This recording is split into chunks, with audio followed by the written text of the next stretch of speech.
السلام علیکم دوستو، آج ہم آپ کو بتائیں گے عمدن نماز ترک کرنے والا زانی سے بھی بدتر ہے۔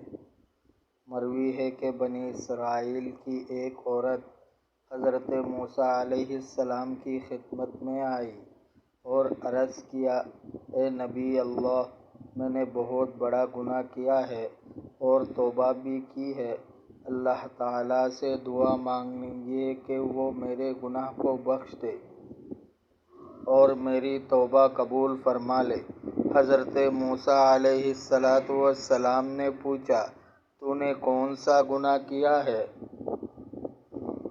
میں زنا کی مرتکب ہوئی اور جو بچہ پیدا ہوا میں نے اسے قتل کر دیا۔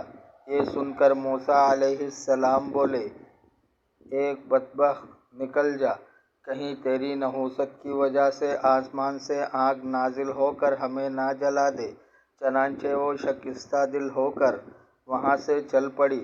تب جبریل علیہ السلام نازل ہوئے اور کہا، اے موسیٰ علیہ السلام، اللہ تعالیٰ فرماتا ہے کہ تو نے گناہ سے توبہ کرنے والے کو کیوں واپس کر دیا؟ کیا تو نے اس سے بھی زیادہ برا آدمی نہیں پایا؟ موسیٰ علیہ السلام نے پوچھا، اے جبریل، اس عورت سے زیادہ برا کون ہے؟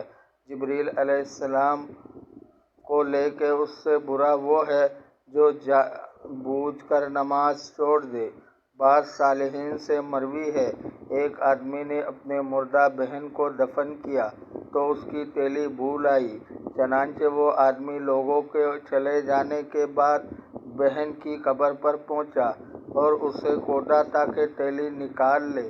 اس نے دیکھا کہ اس کی قبر میں شعلے بھڑک رہے ہیں۔ چنانچہ اس نے قبر پر مٹی ڈالی اور انتہائی غمگین روتا ہوا ماں کے پاس آیا اور پوچھا، ماں، یہ بتاؤ کہ میری بہن کیا کرتی تھی؟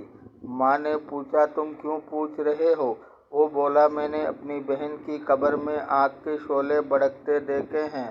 اس کی ماں رونے لگی اور کہا، تیری بہن نماز میں سستی کرتی رہتی تھی اور نمازوں کو ان کی اوقات سے مؤخر کر کے پڑھا کرتی تھی۔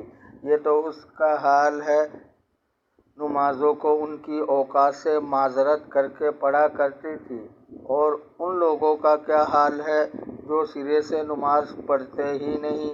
اے اللہ، ہم تجھ سے نمازوں کو ان کی اوقات میں ادا کرنے اور پابندی سے پڑھنے کی توفیق طلب کرتے ہیں۔ بے شک اے رب، تو مہربان، کریم، رؤوف اور رحیم ہے۔ دوستو، اگر آپ کو ویڈیو اچھی لگی ہے تو لائک کریں، چینل کو سبسکرائب کریں، اپنے بہت سارے خیال رکھیے گا۔ ملتے ہیں اگلے ویڈیو میں۔ اللہ حافظ۔